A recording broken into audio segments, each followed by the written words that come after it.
Meditations by Marcus Aurelius.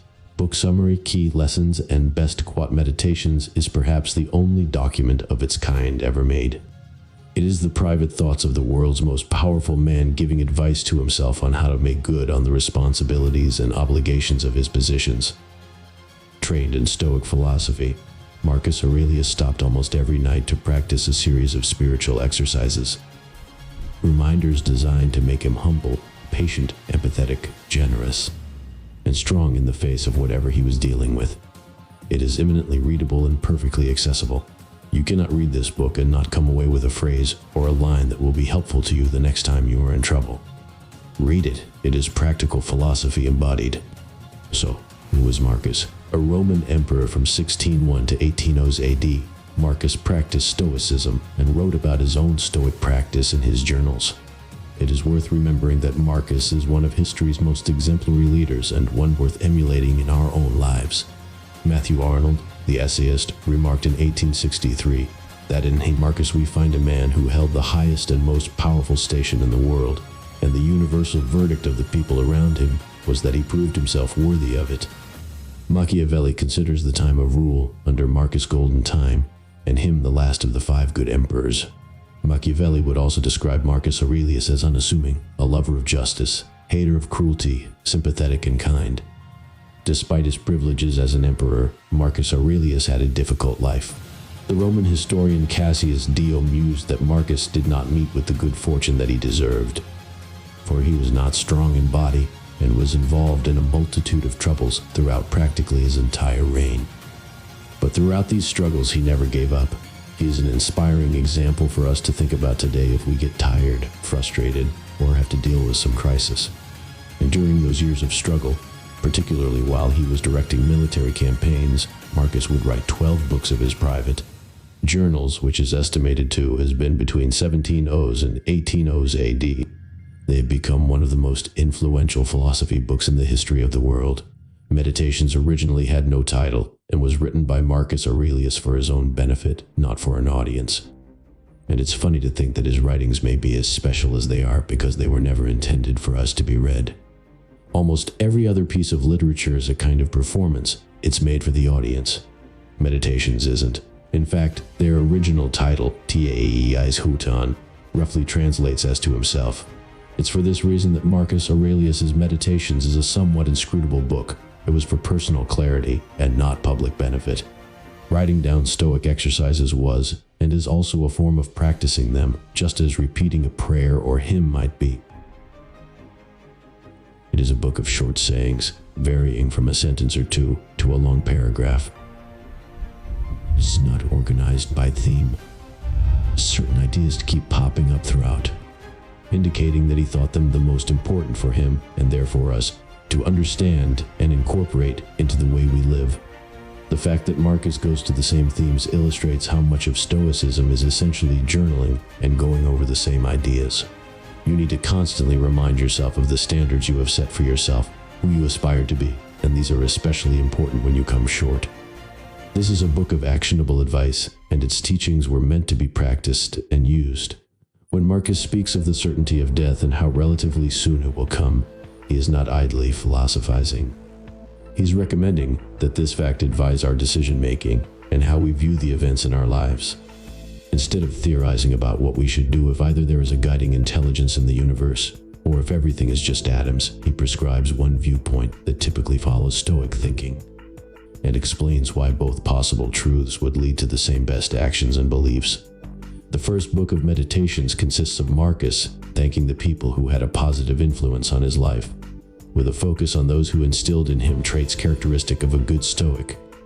These include valuing reason above all else, not being absorbed by petty things, limiting passions and desires, sober decision-making followed by firm commitment to the choice made, honesty, and never being secretive, cheerfulness in the face of obstacles, and avoiding superstition and the influence of sophistry. The character traits he lists throughout this first book include many examples worth following and ought to be paid close attention to. Below are some of the major themes that recur throughout the book. 5 of the main themes in this book are change, death, and the shortness of life, the role and importance of the rational mind and will, dealing with others and accepting their shortcomings, avoiding the chase for pleasure and fame, and living according to nature and fully accepting its course. 1. The evil that men do harms you only if you do evil in response. Marcus reminded himself to not be upset by the misdeeds of others and to correct them if possible, but if they were stubborn and would not change, to accept it. In reacting to such people, we must never allow our own principles to be violated. Moreover, we should never be surprised by the wicked deeds of others, and avoid wishing that men are not as they are, prone to evil acts, because then we are wishing for the impossible. He believed that people do bad things out of ignorance of what is good and evil, and that we should forgive them for their errors, even when they harm us. Marcus stresses that social animals such as humans are meant to live in harmony. He likened his relation to bad people to them being different body parts of the same person. Good and bad people are both part of the same universal nature, and they are meant to interact and cooperate. Marcus Aurelius, and indeed all the Stoics, believed that we were part of an interconnected organism, that you couldn't hurt one person without hurting them all. What injures the hive injures the bee, he said. The best revenge, he said, is not to be like that. Hurt others, yours. Meaning, when you hurt others, you hurt the group and you hurt yourself. It is against nature to despise evil people and try to avoid them. When we find ourselves judging others, we ought to consider our own faults first. Then we will find that we are less prone to blame him, rather than judge and be disturbed by others, which sets us up for disappointment and distress. We ought to focus on self-improvement. Marcus said, "It is a ridiculous thing for a man not to fly from his own badness, which is indeed possible, but to fly from other men's badness, which is impossible." Or, as another translation would put it, it's silly to try to escape other people's faults. They are inescapable. Just try to escape your own. And today, in a hyper-connected, information-driven world compared to Marcus's time, we also know a lot about other people. We know about the comings and goings of celebrities and politicians. We get real-time updates on everything our friends do. We see what they say on social media, and we get their texts and photos. There's no question that this has increased the amount of so-called drama in our lives. We have opinions on whether so-and-so should have done this, and we watch the media chatter about it. We get offended when our friends say this or that. Not a day goes by that we don't hear gossip or speculation about someone we know. This is a trap. This is a distraction. Even 2,000 years ago, Marcus knew this. Other people's mistakes, he reminded himself, should be left to their makers. Forget what they're doing wrong. To get what they're doing wrong, you've got enough on your plate. Focus on yourself. Focus on what you might be doing wrong. Fix that. Keep an eye fixed on your own life. There's no need, and frankly, there's not enough time to waste a second spying on other people. Mind your business. 2. Fame and desires are not worth pursuing. Marcus repeatedly explains why the pursuit of fame and praise is foolish, and why we especially should not care about what others think of us after we die. He points out that so many famous men have been forgotten, that those who would praise one posthumously will themselves soon die. He explains that there are no immortal actions. Consider that as the heaps of sand piled on one another hide the former sands, so in life the events which go before are soon covered by those which come after. Fame, no matter how great, will always fade into oblivion, and pursuit of it merely demonstrates one's vanity. He also explains that nothing is made better by praise. The beauty of things comes from the thing itself, and not what people say about it. To think then that we are gaining something by being praised is a mistake, Marcus would say. When you've done well, another has benefited by it, why like a fool do you look for a third thing on top, credit for the good deed or a favor in return? Marcus and the Stoics see doing good as the proper job of a human being, so why on earth do you need thanks or recognition for having done the right thing? It's your job. Why would you need to be famous? Because you were talented? Because you were brilliant? Because you were successful? These things are part of the job too. The desire for fame is just one of the pitfalls in life. There are many other desires, all of which can potentially lead us to act immorally. He cites a philosopher, Theophrastus, who claims that bad acts committed because of desires are more blameworthy than evils done out of anger. A person who has been harmed was wronged, whereas the person with strong desires is ignoring the well-being of others because they want something more than they want to be virtuous. desires can also lead to despair. Marcus addresses this when he talks about prayer, claiming that one should not ask the gods to satisfy a desire or prevent something feared, but ask them if they can remove the desire and be okay with whatever life gives to them. 3. The universe's change. Marcus Aurelius' strongest philosophy comes when he speaks on the eternally changing nature of the universe and the acceptance of death. He reminds us that all of us will die, however. We only ever lose the present moment because that is all we ever have. Nobody loses more by dying early. The longest and shortest life will end the same way and be finished for the same eternity. He also reminds us that we could die at any moment and to live to the fullest while we still can. Not to live as if you had endless years ahead of you. Death overshadows you while you're alive and able. Be good. Marcus teaches that we should act quickly to get our affairs in order and take advantage of our fleeting existence and live well. Thou wilt soon die, and thou art not yet simple, not free from perturbations, nor without suspicion of being hurt by external things, nor kindly disposed towards all, nor dost thou yet place wisdom only in acting justly. It is the way of our world that substances should change into new things. The changing of anything into something else is never harmful to the universe, and Marcus applies that lack of harmfulness to every part of the universe, including us. Nothing is evil which is according to nature, he asserts. He even casts our fear of change, including our death, in a somewhat ridiculous light, saying, "Is any man afraid of change? What can take place without change? What then is more pleasing or more suitable to the universal nature? And canst thou take a bath unless the wood undergoes a change? And canst thou be nourished unless the food undergoes a change? And can anything else that is useful be accomplished without change?" 4. Problems are created in the mind. Being superior to pain and pleasure allows us to fully accept the course of nature and focus on being virtuous.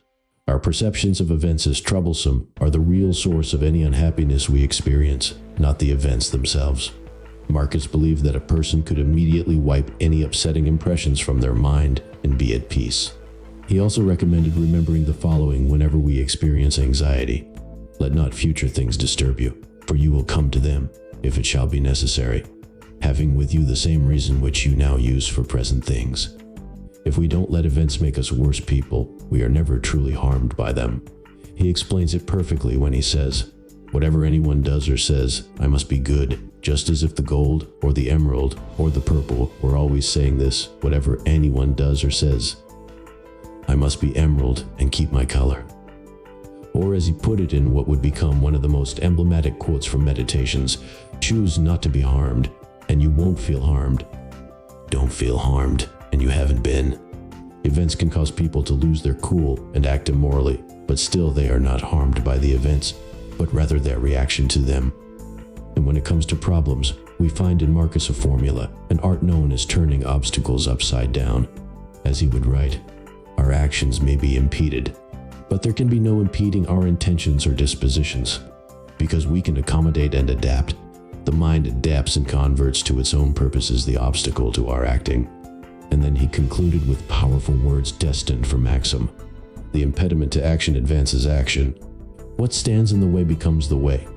To act with a reverse clause, so there is always a way out or another route to get to where you need to go, so that setbacks or problems are always expected and never permanent, making certain that what impedes us can empower us. Coming from this particular man, these were not idle words.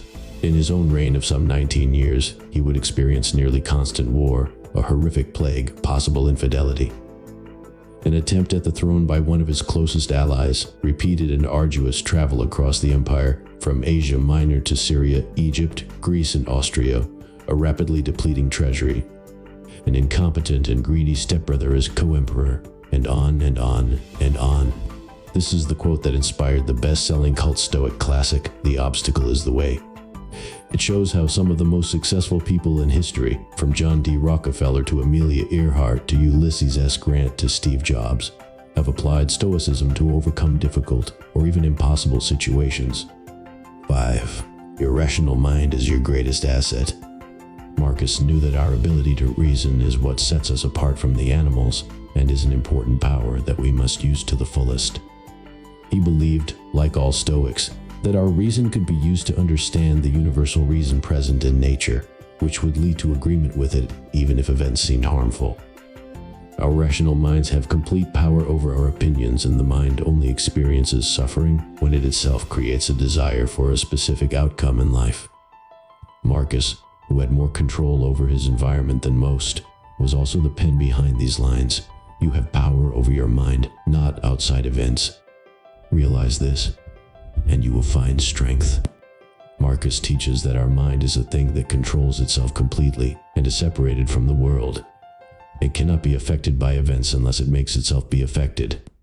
Every appearance is the result of what the mind wills it to appear to be, and the mind makes itself exactly what it is.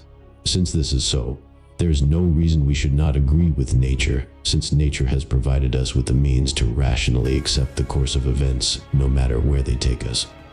3 key takeaway lessons from meditations. The most important lesson to take away from meditations is that our minds have great power. We can choose how we perceive events, and we can always choose to be virtuous. If we practice, we can instantly erase any bad impressions from our mind. We are completely in control of our thoughts and actions. Remember the 2 quotes, you have power over your mind, not outside events. Realize this, and you will find strength. The impediment to action advances action. What stands in the way becomes the way. People will always do awful, or at least unpleasant things, and we are only responsible our own virtue. We can choose to be good even when we are surrounded by wrong. When another harms us, we can react with kindness, advising them of their errors if possible, but being okay with it if they ignore this advice. When another angers us, we must immediately consider their point of view, remember that we have our own faults, and respond with positivity and indifference to any supposed harm done to us. The deepest lesson in meditations relates to our mortality and the shortness of life. We shall soon be replaced, and we ought not waste our lives being distressed. We should focus on doing good for the others with the unknowable amount of time we have left to live. To make this a part of our lives, we must reflect regularly on the fact that we will die. This can result in some of the deepest understandings available to humans. Therefore, death should be confronted, no matter how unpleasant it may be to think about. We should reflect on all the people that have come before us, what is left of them now, and what will later be left of us. 10. Best Marcus Aurelius quotes from Meditations. Waste no more time arguing what a good man should be. If it is not right, do not do it. If it is not true, do not say it. The mind adapts and converts to its own purposes the obstacle to our acting. The impediment to action advances action. What stands in the way becomes the way. Concentrate every minute like a Roman, like a man, doing what's in front of you with precise and genuine seriousness, tenderly, willingly, with justice, and on freeing yourself from all other distractions.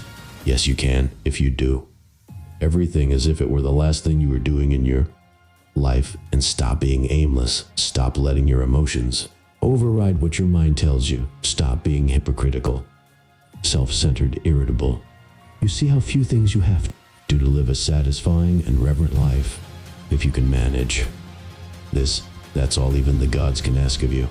We all love ourselves more than other people, but care more about their opinion than not to feel exasperated or defeated or despondent because your days aren't packed with wise and moral actions, but to get back up when you fail, to celebrate behaving like a human, however imperfectly, and fully embrace the pursuit that you've embarked on. How easy it is to repel and to wipe away every impression which is troublesome or unsuitable, and immediately to be in all tranquility. You could leave life right now. Let that determine what you do and say. Ambition means tying your well-being to what other people say or do. Sanity means tying it to your own actions. Discard your misperceptions. Stop being jerked like a puppet. Limit yourself to the present. Meditations and popular culture.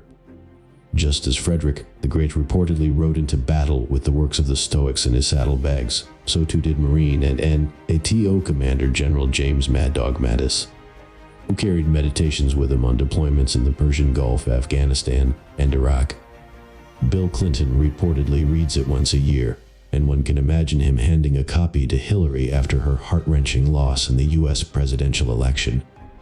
Lanterns on the Levee author William Alexander Percy observed in his autobiography that there is left to each of us, no matter how far defeat pierces, the unassailable wintry kingdom of Marcus Aurelius.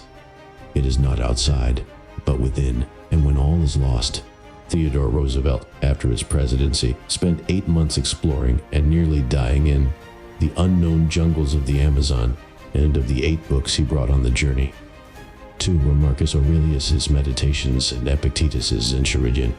Chinese leader Wen Jiabao has reread the book on countless occasions.